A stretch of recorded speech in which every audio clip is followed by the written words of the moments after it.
Un livre, c'est quoi? Et non, ce n'est pas une question bête quand on se rend compte de tout le travail qu'il y a derrière pour en produire ne serait-ce qu'un seul livre. C'est d'abord un objet, un produit.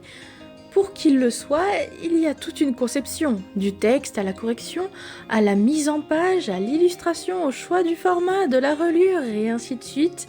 C'est un travail de création gigantesque pour finir entre nos mains. Que ce soit un roman, une bande dessinée, un manga, un webtoon imprimé ou même une brochure, tant qu'il y a un texte pensé pour être lu, fixé sur un support, on parle bien d'un livre. Et aujourd'hui, on parle même de livre audio ou numérique. À voir si c'est un abus de langage, c'est discutable, mais en tout cas, la forme change, le principe, non.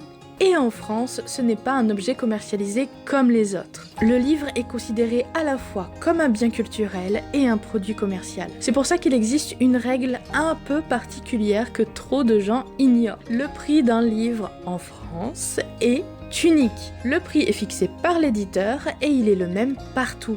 Pour ceux qui vont chipoter, il y a une tolérance de moins 5% possible appliquée par les vendeurs, sous réduction directe ou par carte de fidélité la plupart du temps. Que ce soit dans une petite librairie, une grande surface ou sur internet, nous sommes tous égaux face au même livre et la concurrence déloyale n'est théoriquement pas possible. Parce qu'un livre, ce n'est pas un produit qu'on solde comme un autre. Il y a des conditions et un cadre très précis. Et entre nos mains, ça donne quoi ? Eh bien pour certains, c'est un objet de collection qui restera en pâle indéfiniment.